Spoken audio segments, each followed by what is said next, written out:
बिस्मिल्लाहिर्रहमानिर्रहीम। अस्सलाम वालेकुम। आपका दोस्त सलमान हैदर। दुआ है परवरदिगार से कि उसने आपको और आपके अहले खाना को अपनी हिफ्ज़ो अमान में रखा हुआ। कोई शक नहीं कि बड़ी हवा बनाई गई थी और कि नवाज शरीफ दोस्त ममालिक का दौरा करते हुए वापस आएंगे। 4 से 5 ममालिक से मुतल्लिक बताया गया था और ये खबर खुद जाके मीडिया के सामने लीक की गई थी कि इसके ऊपर ज़रा बयानिया बनाए कि नवाज शरीफ जब आ रहा है ना तो पाकिस्तान के तमाम दुखों का मुदावा आ रहा है।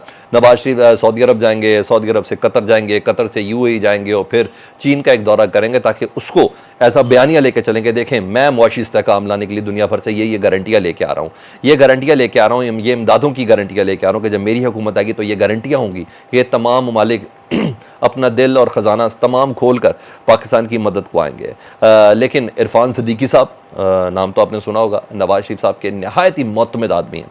मैं कार ख़ास कर लूँ, नहायत ही मोतमिद साथी हैं और आखिरी वक्त तक नवाज शरीफ के साथ ही होंगे। ये जो फ़्लाइट वगैरह है नवाज शरीफ साहब के, उनके साथ ही वो वतन वापस आएंगे। नवाज शरीफ की तकरीर, नवाज शरीफ के पॉइंट्स, नवाज शरीफ का बयानिया, नवाज शरीफ का नारा, हर चीज़ जो है जिसकी केयर टेक करते हैं वो इरफान सिद्दीकी साहब खुद करते हैं और इस वक्त भी वो लंदन के अंदर ही मौजूद हैं। जो दफ्तरी मामला तो सारे ख़त्म हो गए नवाज शरीफ साहब के, लेकिन इरफान सिद्दीकी साहब उनके साथ ही है जी। और उन्होंने, इरफान सिद्दीकी साहब ने सारी चीज़ें ही उलट पुलट करके रख दी हैं और वो डेफिनेटली है, कोई शक नहीं, प्लान था मियां मोहम्मद नवाज शरीफ साहब का, कोई शक नहीं। मुस्लिम लीग नून का ये पूरा प्लान था। कोशिशें की जा रही थी, मुलाकातों की कोशिशें की जा रही थी कि सऊदी किसी शहजादे से कम मुलाकात हो जाए, किसी गवर्नर से कम मुलाकात हो जाए और ताकि हम कोई बात को लेके आगे चल सकें।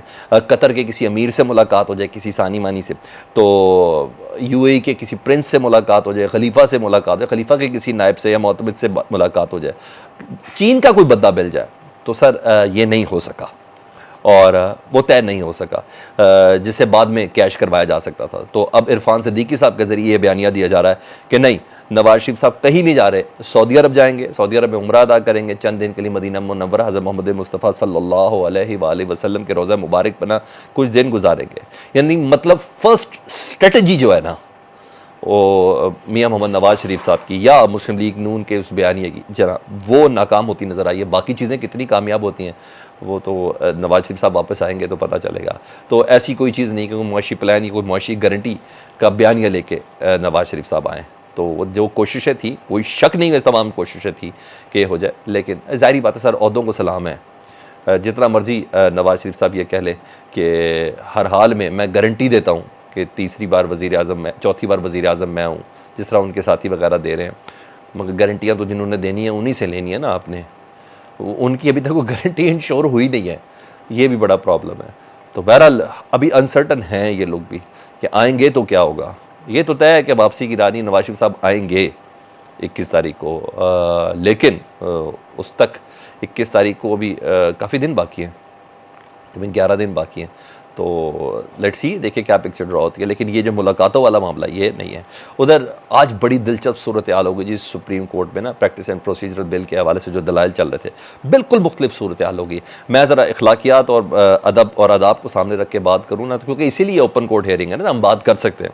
तो ओपन कोर्ट में सोचा था काजी फायजीसा साहब ने कि वो रगड़ा लगा देंगे जी, माजी के बाद से मामलात को दूसरों को भी रगड़ा लगा देंगे supreme court practice and procedure bill के हवाले से।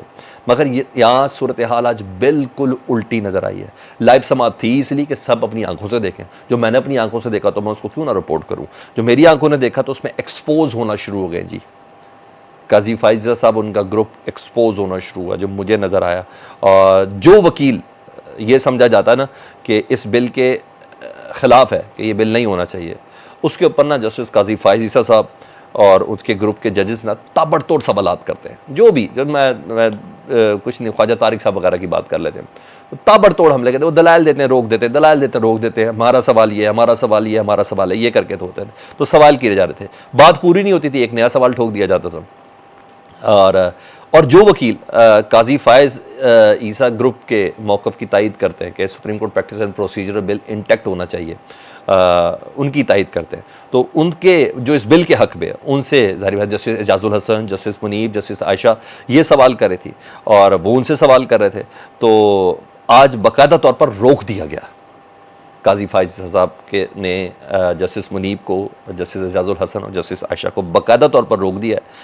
उन्होंने कहा जब वकील दलाल दे रहा हो आपने इससे सवाल नहीं करने, हालांकि वो खुद कर रहे हैं।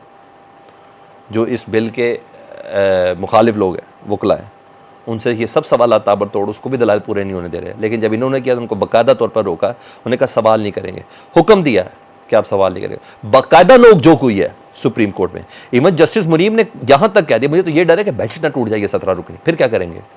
जस्टिस मुनीम ने रोक दिया, उन्होंने कहा जब दलाल मैं जब वकील दलाल दे रहे तो मैं सवाल नहीं कर सकता, तो मुझे बार बार टोका जा रहा है, सवाल मेरा हक है, मुझे बार बार टोका जा रहा है। जस्टिस मुनीम ने कहा, उन्होंने कहा अगर मैं सवाल ही नहीं कर सकता तो मुझे बेंच में बैठने का क्या फायदा। ये सारी नोक झोंक हुई है।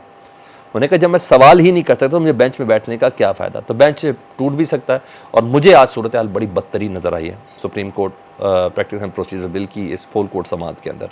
जो मेरी ऑब्जर्वेशन थी ये थी, और इसको रखा ही इसलिए ऊपर गया था कि मैं अपनी ऑब्जर्वेशन दे सकूँ। ठीक है जी, बाकायदा तौर पर पता चल रहा है कि आज काजी फायज़ साहब, हाँ, आज दीगर ग्राउंड के ऊपर थे और आज जवाब दिया जी। जस्टिस जाजुल हसन साहब ने भी जवाब दिया, जस्टिस मुनीब साहब ने भी जवाब दिया। कहा हम जब बात करते हैं बार बार आप टोक देते हैं, आप बार टोक देते हैं, क्यों टोक देते हैं। जब हमें सवाल करने की इजाज़त नहीं तो फिर बेंच में बैठने का क्या फ़ायदा। ये हो सकता है सर, ये भी मैं आपको बता दूँ, और मेरे लिए हैरानगी की बात नहीं होगी। अच्छा, उधर पीटीआई से आपको मसला है तो पीटीआई से जहाँ मसला है, वहाँ इमरान खान से मसला है, इमरान खान से मसला तो उनके बल्ले के निशान से भी मसला है। तो जिसके पास ये बल्ले का वो होगा ना, वोट भी उसी को मिलेगा। बहुत सादा लो अवाम भी है ना, बहुत सारे लोगों ने बल्ला देखना है और ठप्पा लगाते ना। तो इलेक्शन कमीशन पे इस्तेकाम पाकिस्तान पार्टी ने एक दरख्वास्त दी हुई थी और उस दरख्वास्त पर फैसला महफूज हो गया। जारी बात है, जिसको सबसे ज़्यादा इस बल्ले की ज़रूरत है उसी को देगा ना। तो बल्ले की ज़रूरत इस वक्त इस्तेकाम पाकिस्तान पार्टी को है, तो उनको दिया जा सकता है। तो फैसला बहरहाल महफूज किया है और इस बल्ले की वजह से जहांगीर खान तरीन साहब की कुछ एग्जिस्टेंस होगी। ठीक है जी, और उन्होंने ही ये दिया है, वरना मुश्किलात ही मुश्किलात है और नज़र भी कुछ भी नहीं आ रहा। तो फॉरेन फंडिंग रेफरेंस के तहत कहा है कि हमें ये बल्ले का निशान दिया जाए, क्योंकि फॉरेन फंडिंग रेफरेंस है और ये फैसला महफूज किया है। और ये उस वक्त सुनाया जाएगा जब पीटीआई को मजबूत किस्म की डज देनी होगी। फैसला महफूज इसलिए होता है। और इलेक्शन कमीशन में तो जी हाँ, तो लेट्स सी, देखें क्या होता है। लेकिन फैसला महफूज है तो जारी बात एक तलवार तो लटक रही है, तो इसके अलावा कुछ भी चीज़ नहीं। उधर इमरान खान साहब के बेटों से उनकी बात नहीं करवाई जा रही। और ये बताऊं, मैं ये भी बताता हूँ क्यों नहीं समझाती। वो कहते हैं बेटों से बात होगी तो जमाइमा भी उस पिक्चर के अंदर मौजूद होंगी, और जब बात होगी तो जमाइमा को जब असल हालात पता चलेंगे, जो हालात इस वक्त पाकिस्तानियों को भी नहीं पता, बहुत सी चीज़ें नहीं मालूम, तो बात करेंगे तो वो ज़रा इंसानी हकूक़ के हवाले से देखेंगे। और जमाइमा बहुत सी दुनिया भर की इंटरनेशनल इंसानी हकूक़ की जो तंजीम है उसकी बड़ी सीनियर मेम्बर है और बड़ी एक्टिव है, बहुत एक्टिव है। तो जमाइमा को रिलीफ दिलवा सकती हैं, आलमी हकूक़ के लंबरदारों तक ये आवाज़ पहुँचा सकती है। तो इसलिए बात नहीं की जाती, इसलिए कहीं बात बाहर ही ना निकल जाए ना घर की। तो ये बेसिकली इनकी चीज़ है। तो बहरहाल वो बातें सामने आ जाएंगी जो नहीं आनी चाहिए। तो जज साहब ने हुक्म दिया था, पहले अटक जेल के सुप्रीडेंट को हुक्म दिया था, उसने बात नहीं मानी, और अब उन्होंने अडयाला जेल के सुप्रीडेंट को हुक्म दिया था कि इमरान खान साहब की उनके बेटों से, जज अबुल हसन जुल्कुनैन साहब हैं, दोनों जगह पर उनकी बात नहीं मानी जा रही। तो वो दिलावर नहीं दलेर हैं, तो उनकी बात नहीं मानी जा रही। तो जब बात नहीं मानी जा रही तो उन्होंने दोबारा हुक्म दिया। तो सुप्रीडेंट जेल अडयाला ने भी कह दिया कि जी, कि बल्कि जज को कानून पढ़ाया है, सुप्रीडेंट अडयाला जेल है। उन्होंने कहा आपको नहीं पता, मैं आपको बताता हूँ। ऑफिशियल सीक्रेट एक्ट के तहत अगर कोई शख्स पे मुकदमा चल रहा है तो उसकी फ़ोन पर बात नहीं कराई जा सकती है। मतलब जज साहब को पता ही नहीं है और सुप्रीडेंट जेल को पता है। और सुप्रीडेंट जेल को किस तरह पता है, ये आपको भी पता है और मुझे भी पता है। तो ये वाली सूरत हाल है इस वक्त जो चल रही है। लेट्स सी, नेक्स्ट व्लॉग में मैं डेफिनेटली फ़लस्तीन और इसराइल से मुतल्लिक़ भी आपको अपडेट करूँगा, और दीगर कुछ चीज़ें वो भी आपके साथ शेयर करूँगा। अपना बहुत ज़्यादा ख्याल रखें, फीडबैक से मुतल्लिक़ आगाह करें, चैनल देख रहे हैं तो चैनल सब्सक्राइब कर दें। अल्लाहुम्मा सल्ली अला मुहम्मद व आले मुहम्मद।